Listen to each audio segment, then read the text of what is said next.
Olá, amigos do Tempo com Deus, sejam todos muito bem-vindos. Tira 2 segundinhos aí, se inscreva no nosso canal, acompanhe as programações que a gente tem publicado aqui no YouTube. Quero falar um pouquinho hoje sobre quem é o culpado.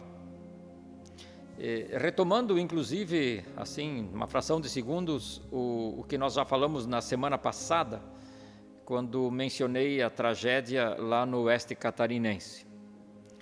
A pergunta: seria Deus o culpado pelas desgraças neste mundo? Eu sei que muitos pensam assim. Também o povo de Israel, ou a nação de Israel, que era o povo de Deus lá do Antigo Testamento, de forma mais marcante se dizia isso lá. Claro, também no Novo Testamento isso vale. Mas aquele povo muitas vezes passaram por situações difíceis, bem difíceis, e tantas vezes, ou na maioria das vezes, quem era o culpado da situação, assim eles entendiam, era o próprio Deus. Eu penso assim que talvez uma das maiores dificuldades que nós seres humanos temos é admitir que nós somos e nós temos problemas. Eu quero contar um pouquinho de uma história, ou da história de um homem da Bíblia chamado Daniel.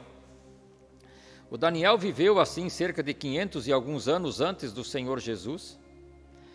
Daniel era um judeu e ele foi levado para o exílio, na época exílio na Babilônia. Depois a Babilônia perdeu a hegemonia no mundo e outras nações então assumiram esse controle mundial. E o Daniel, por ser um sábio, um homem estudado, ele passou de nação em nação, sempre servindo aos imperadores, aos reis, no palácio do rei. E no livro de Daniel, na Bíblia, no capítulo 9, o Daniel está fazendo uma oração. E nessa oração, o Daniel ele confessa que eles, e ele junto naturalmente, embora sendo ele, a Bíblia diz isso muito claramente, sendo ele um homem íntegro, mas a Bíblia também diz ali que nessa oração o Daniel, junto com o entendimento que ele tinha, era de que ele junto com a nação, eles haviam pecado contra Deus, e de que tudo aquilo que eles estavam vivenciando não era a culpa de Deus. Ele diz assim, o Daniel no capítulo 9, verso 14: o Senhor não hesitou em trazer desgraça sobre nós, pois Ele é justo em tudo o que faz. O Daniel não transferiu a culpa para Deus ou para quem quer que fosse. Mesmo sendo ele um homem íntegro, ele também não disse: olha, as outras pessoas erraram, mas eu não, eu sou e vivo acima da média. Não, ele admite que ele junto eram o problema da desgraça ou das desgraças que enquanto nação eles viviam. Eles perderam a pátria. Isso para um judeu era alguma coisa de um significado que a gente não tem noção da grandeza daquilo.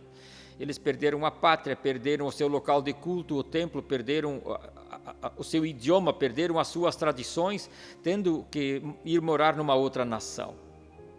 E aí o Daniel então confessa e diz que Deus não errou em permitir o exílio. Por quê? Porque o exílio foi, digamos assim, uma espécie de corretivo que Deus colocou sobre aquela nação, para que desta forma eles se voltassem a Deus. Você conhece aquele ditado, né? O que não é por amor, é pela dor. Muitas vezes, situações difíceis, elas nos abrem a percepção, o entendimento de que algo não vai bem com a gente. Abra os teus olhos, olhe para o teu redor, para o teu entorno, olhe para dentro de você também. E admita que também você, também eu, nós temos mazelas, nós temos feridas de alma, nós temos sentimentos e emoções que a gente não ousa contar nem para o nosso travesseiro, mas são coisas ferozes, são coisas violentas. Converse sobre isso com Deus. Admita para Deus que você, por natureza, você tem uma rebeldia dentro do seu coração, assim como eu também o tenho. E volte-se para esse Deus por meio de Jesus. A verdade é que nós não pautamos a nossa existência, a nossa conduta humana de acordo com os padrões de Deus estabelecidos na Bíblia, na palavra de Deus. E nós achamos que nós damos conta do recado sozinho. E a humanidade, capengando na qual estamos inseridos, mostra que a gente não tem dado conta do recado. Por isso, meu amigo, volte-se para Deus, em nome do Senhor Jesus. Um abraço para você.